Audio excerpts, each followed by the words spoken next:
Hello, everybody. I'm Felicia Day, and I'm coming to you live from San Diego Comic-Con. It's been 1,000 days since we had Comic-Con, and I've really missed it. I'm even more excited to be here with Prime Video, talking with some of the cast of The Lord of the Rings of Power. This incredible cast I get to speak with, and I'm going to introduce them one by one. First, we have Robert Aramayo playing Elrond, who's an elf. Hi. He's an elf. We have Benjamin Walker playing High King Gil-galad. The same. Again, elf.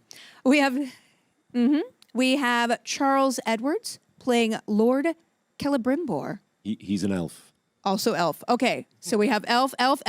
Guess what? We're going to change it up because we have Owain Arthur playing Prince Durin IV. Correct. Hello. Dwarf. All right, and then last but not least, we have Sophia Nomvete playing Princess Disa. Princess Disa, a dwarf. Hello. A dwarf, yeah. So elf, dwarf. I get the best room, you guys. We all were just in Hall H, which I think holds about 6,000, 7,000 people. That was kind of a big deal, guys. Is this your first Hall H? Is it your first Comic-Con? It's my first time to America. No. Is it? Yeah. What?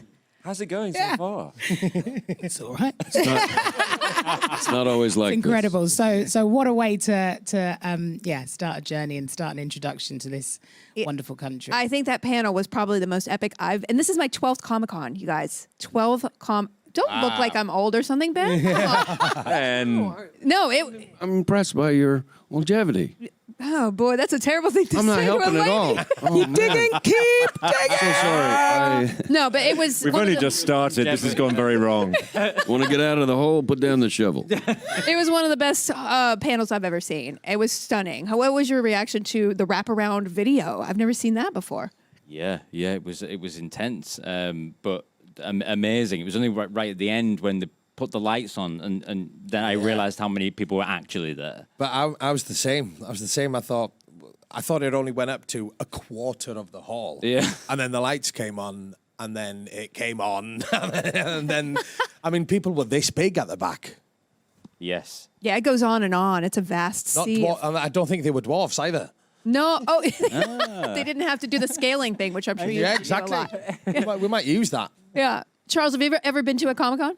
No, it's my first time. And that was a hell of a way to start. I mean, it was extraordinary. The energy in there is really quite something. Yeah, the fans absolutely adored it. Yeah, And yeah. all the footage. Was that the first time you'd seen some of the footage? Some of it, yeah. Yeah.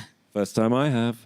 Yeah. Oh, yeah, of course. Of course. Well, it was pretty phenomenal. In fact, we had an exclusive trailer for San Diego Comic-Con that was premiered, and people at home didn't see it. I'm just kidding. I'm going to show it to you, okay? So, you're well. Did you see that? I tease people. Yeah, I'm a meanie. All right, you guys watch it and be dazzled.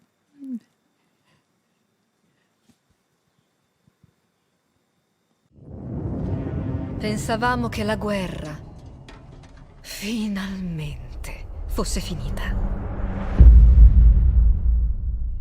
Oggi i nostri giorni di pace hanno inizio. Le nostre gioie sarebbero state senza fine.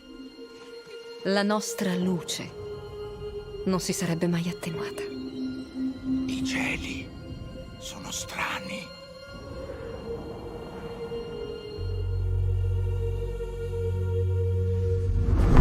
È giunto, Galadriel, il momento che temevamo.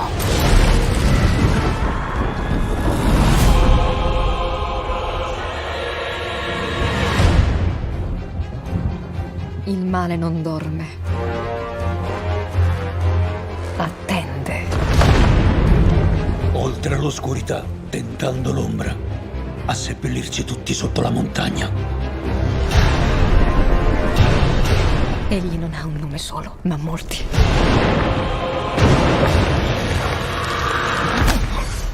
Hai sentito di lui, ragazzo? Hai sentito di Sauron?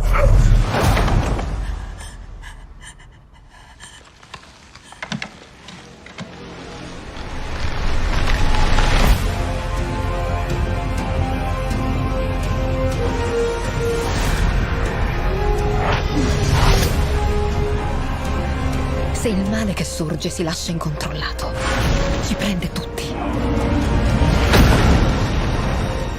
alla luce e l'ombra non ti troverà. Insieme possiamo sopravvivere! Lotta con me.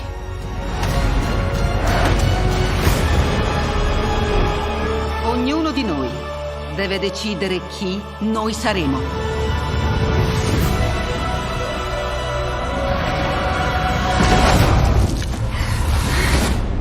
Non può esserci fiducia tra martello e roccia. Prima o poi uno dei due si romperà per forza.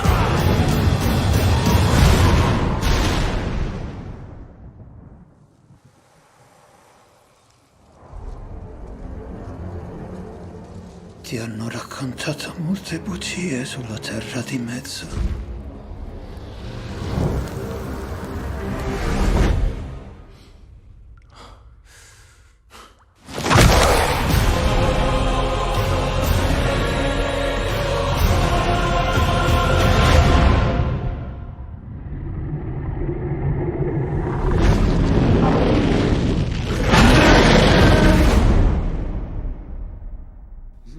Was that a Balrog? Wow, I don't know how televisions are going to contain this show. What were your impressions when you saw this trailer, y'all? Exactly that. I thought we got to get a bigger television. Yeah. Sophia, had you seen any of that before? I had a glimpse of it, and I cried a lot. I'm a crier. Really? Yeah. We all know how much this took. We know the length of time that we spent together. These are our friends. These are the people who held my baby and were friends to my family. And suddenly seeing all of our hard work of course, the creatives, the design team, the producers, everybody, so many cogs in the wheel. So it was a real emotional moment. And we're so excited to be able to share it and invite the entire world, fans of old and fans new, to come and embark on this journey that's been with us for so long. No, there's a beautiful camaraderie between you guys. Is it because you've been shooting for how long? For years almost, right? Well, in the nature of being in New Zealand, we were kind of sequestered together, and our shepherds, JD and Patrick, had kind of built this familial attitude about it. That we had the singular vision, and luckily we're all nice and we get along. And but yeah, we were stuck together, and we had to get No along. choice. Yeah, exactly. Yeah. We're stuck Yeah. in New Zealand. I guess it's not the worst place to be It stuck, was right? fantastic. I mean, the crew that was there and how that community welcomed us and welcomed the show was really priceless. Yeah. Now, Rob, you play Elrond, Yes. and he's a pretty iconic character. He's probably the character that most people would be most familiar with, or one of them. One of them, yeah. So stepping into those shoes must have been a little intimidating. What did you do to prepare for this role? Well, I do want to correct my earlier statement about him being an elf to this, which is that he's half elven. Okay. Which is So very important. One person on Reddit is now sad. No, they're mad because they were just typing it. They're like, "Excuse me, I see you." Yeah, but it was a total done. dream come true. You know, I love Elrond. I've always been really intrigued about him.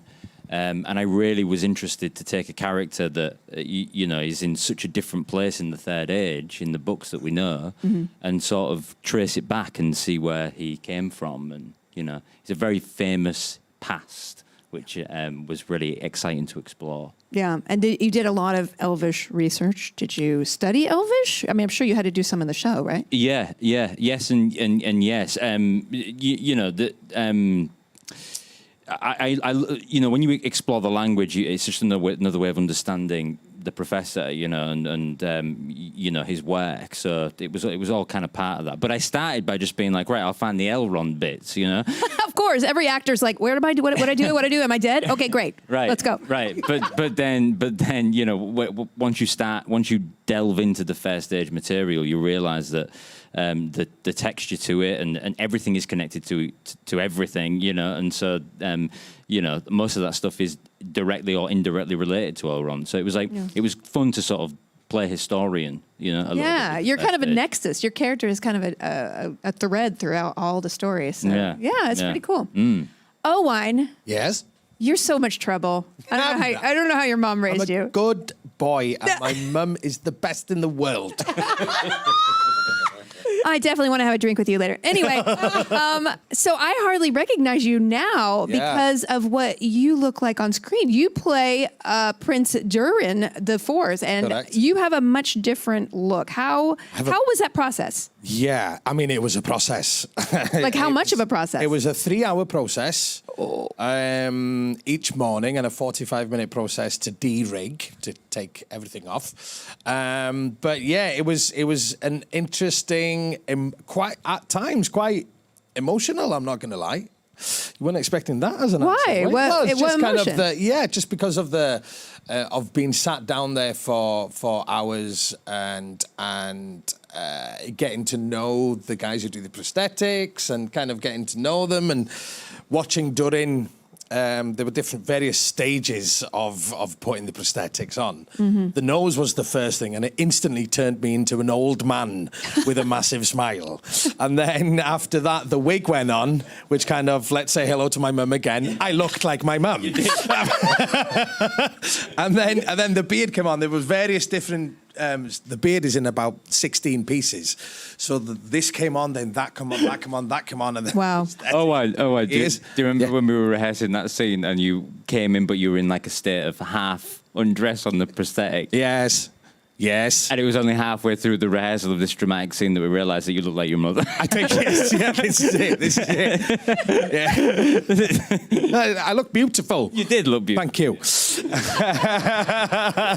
But it wasn't until every piece, there's two, we call them the nose cones. There were two little bits that come just above the nostrils here, not mine, but Durin's. And the second they went on, it was like, there he is. There Wow. he is. And then I was ready to kind of put my clobber on and go on set. Did someone have to feed you during that process? You had to be called before 3 hours before everybody else. Yeah, I mean, the amount of beard I've eaten whilst eating my lunch, kind of, because it just gets caught in the food. And believe it or not, I ended up just having smoothies. Oh. And nuts. Remember the nuts? Oh, that's a terrible diet. Yeah, yeah. Hilarious. And what about The lips had to come out like this. Yeah. And that was the only way I could eat them. And then I had to lick the salt off my fingers like this. It was a whole thing. I mean, I'm not going to waste your time here now. No, I you've wanna hear- talked I a wanna lot hear- about it. I want to know more, though. I want How more. was it? How was it going to the bathroom? Oh, yeah, I told Charlie this story last night. I'm not going to mind myself having a wee. You're not? Okay. But it did. There are various. Oh Christ! There are various zips and costumes that get in the way, and I had to listen for it to hit the water. Let's move it on. Wow. Let's move on. Now you know what it's like to be pregnant. But also, I mean, Amen. Yes. Yes, absolutely. So, Sophia, I cannot tell you what a thrill it was to see you up on the screen as the first female dwarf depicted from this world. I mean, how amazing is that? It's a miracle, both personally and career-wise. You know, she is the first female dwarf that we have ever seen on screen. And so to be attached to Tolkien's works in presenting that revolutionary television moment is an honor to host. It is necessary for the world's, for every single race and world that we live in, for females to be present. And so to uncover and discover and build her was an utter joy and an honor. And she's a boss of Durin. I She's the can't boss. wait to She's see my you guys' boss. relationship. I just want to say something personally, selfishly. For 6 years, I played World of Warcraft, and my secondary character was named Sugarlina. She was a dwarf, and she looked just like you. And I literally started crying when I saw you. Oh my goodness. So you have healed many a raid, Sophia, for me. So you also had a really interesting story about your audition. Could you share that with the audience? Because I think everyone needs to know this. You are so incredibly powerful, just as a person. I really appreciate that. Thank you very, very much. Welcome. And I really appreciate that. It's so great to be able to have so many faces now to extend the accessibility for people like me to see themselves staring back at them in such a huge franchise. But the story of the audition is that I auditioned for this role 2 days away from giving birth. So, yeah, my daughter was very much engaged, and there were many a midwife on speed dial saying, please don't go into London. But there I was, and I remember J.A. Bayona having to kind of haul me out of my camera test chair, and they were so grateful for me to be there. I then got the role, was gifted this amazing role when my daughter was then born, and she was just 5 days old, and we travelled to New Zealand when she was 10 weeks old, and there was a load of images of Deesa's incredible costume, and you'll see kind of little panels and stitching to the side, which were all removable. So in between takes, in between scenes, I was able to feed my baby and then shoot straight back on. My gosh. You know, that's what this role is representing. There's far more than what we see on screen for me to be able to play her. And huge kudos for the team at Amazon for supporting a new mother in this way, so that I could do it all. Oh, I'm getting As does chills. Deesa. I'm literally getting chills and tearing up because it's a hard time in your life. We can do it too. And we can do it. Yeah, We can absolutely. do it too. And yeah. Shivers. So Ben, your story's not going to be as good. No, I'm just kidding. No, it's not. It is. You play High King Gil Galad. Sorry. Yes. And in this trailer we just watched, your character says, "Today our days of peace begin." Right. It seems like maybe that's not. It's like, hey, I'm 2 days to retirement. You know, like is Right. is there a threat Where's looming? the story going to go? Yeah, where is it? But that's quintessential Tolkien, the inevitable resurrection of evil. Yeah. And Gil Galad in particular is aware of that. And if you go back to the books, the number of times he's ahead of the curve and kind of see darkness coming from around the corner. Yeah, that's what he's saying. Yeah, and your character is so haunted, and you know I'm not going to spoil anything for people who are not super nerds of the source material, but you know you have a very tormented, interesting arc, and how do you play that? And you know where it goes, but you got to play the moment. How do you kind of ground yourself in that? Well, heavy is the head that wears the crown, and it is hard won. I mean, that part of what we loved as the elves was the research. Every little nugget, even if it's not specifically about your character, it's a war that he would have lived through. And when you factor in immortality, you have to ask the question, when you've seen everyone you know and love die over and over and over again, how do you muster the strength for hope? When you've lost love over and over again, how do you fall in love again? And they do, with Middle-earth. Can you narrate every book for me to sleep to every single night? Because I could listen to you speak. Good night, Moon. I fall asleep when he that's very speaks kind. all the time. Yeah. Owain, go to your room. Owain, tell us that go back story to your again, room. Ben. Now, Also, when we're acting, he's just out. it feels like a very serious set. Like no one's having any fun. at Oh, all. no. Awful. Yeah, awful. No, we always have a good time. So Charles, Celebrimbor is a really fascinating character from the lore because you're so important. Yeah. Spoiler alert. I mean, should I say it? I'm going to say it. He's very involved in making the rings. No, don't say that. Fired. Wait, and he's a lord. Lord so Celebrimbor. Yeah, Lord of Sorry. technically, he's the Lord of the Rings. I'm not going to do any spoilers. Anyway, but you know, there's not a lot written about Lord Celebrimbor No. in the book. So how? I mean, as a nerd, you want to research, but there's not a lot there. How did you fill that out? Well, that's the best bit about this character is that there's a blueprint. There's more than one. There's a couple of 2 or 3 sketches of what he might have been and when he might have been, who his parent, what his heritage was. There are different versions. So and yeah, he in the Council of Elrond in Lord of the Rings. That is when we first, people who don't know his name from elsewhere, is when we first hear him named. Wow. And the other time is with the Doors of Durin at Moria when Gandalf's trying to get in, and Celebrimbor is responsible for the sort of what's it called, marquetry kind of beautiful signs on the door. So those are his 2 major contributions to the Tolkien world of Tolkien. But he's because you have an opportunity to fill in the gaps and to make your own decisions, informed, of course, always by the world in which he's surrounded. But little footnotes, little notes made in the margins saying should have made him this. You know, Christopher Tolkien often referred to that about Celebrimbor particularly. Yeah. You know, my father probably would have, if he'd remembered that he'd said that before, he would have done this with the character. So there's room. There's room. so much research. And were there experts on set for you to consult with, to ask questions? There were, yeah.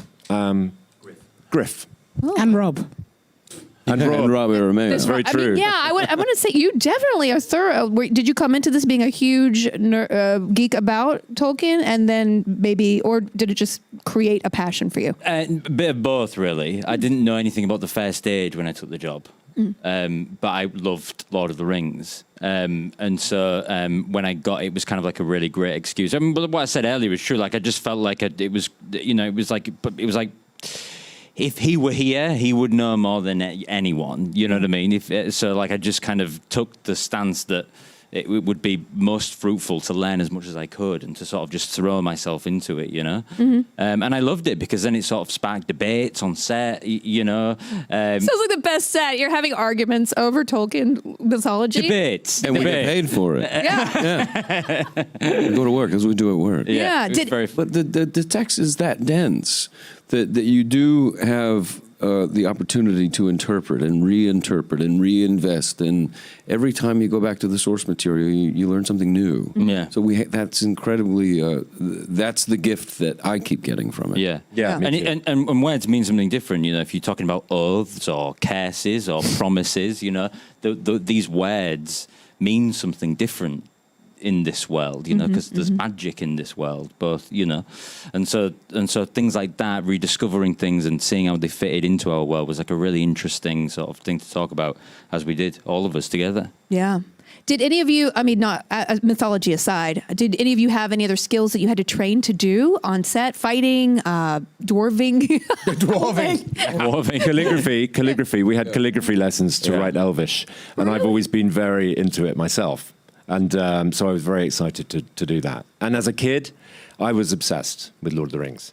So age 9, 10, I was copying his Elvish script as a child. Wow. I wrote my own play of Lord of the Rings. I had I had the soundtrack album to the cartoon movie. Can we do it? I wanted Do to. it. Who Yeah. would I be? Let's do your Oh my play. God, I found people who are interested in actually doing it. It's taken this long. I've got the script somewhere, but You dig it up. dig it out. Absolutely. But that speaks to as well to like the guy who taught us calligraphy was this amazing guy called Dan. Yeah, he's great. And just going and spending time with him and seeing what he was working on in other worlds and things like that was like a great part of It's amazing. the process. I had to learn how to walk in a long gown. I mean, that definitely, we know that is acquired skill. Yeah. You've got 50 actors just acting their hearts out, cranes, wind machines, and you fall down the stairs as the king. You got to start. Hopefully they got that for the gag reel. Yeah. I am so sorry. We cannot, I could speak to all of you for hours more. Well, you we are can. such fascinating, wonderful people. We will. Yeah, okay. But thank you for being here. Thank you, audience, for watching. And I hope that you remembered the trailer. Oh, yeah, I'll show it to you again. But be sure to watch The Lord of the Rings, The Rings of Power, September 2nd, only on Prime Video. Thank you so much for watching. Enjoy. Pensavamo che la guerra finalmente fosse finita. Oggi i nostri giorni di pace hanno inizio. Le nostre gioie sarebbero state senza fine.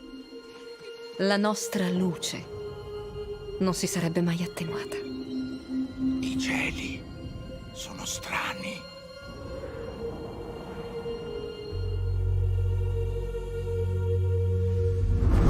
È giunto, Galadriel. Il momento che temevamo.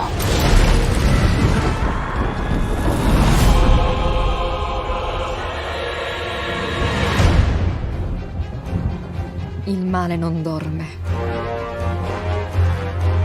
Attende. Oltre all'oscurità, tentando l'ombra, a seppellirci tutti sotto la montagna. Egli non ha un nome solo, ma molti.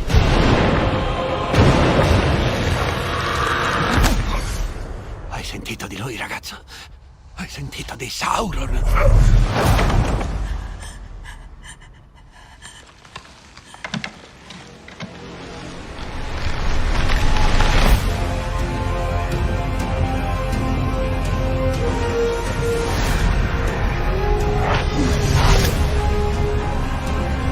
Se il male che sorge si lascia incontrollato, ci prende tutti. Trova la luce e l'ombra non ti troverà. Insieme possiamo sopravvivere! Lotta con me.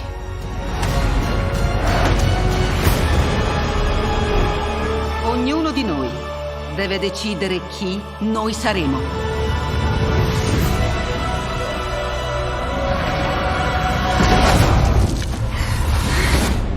Non può esserci fiducia tra martello e roccia. Prima o poi uno dei due si romperà per forza.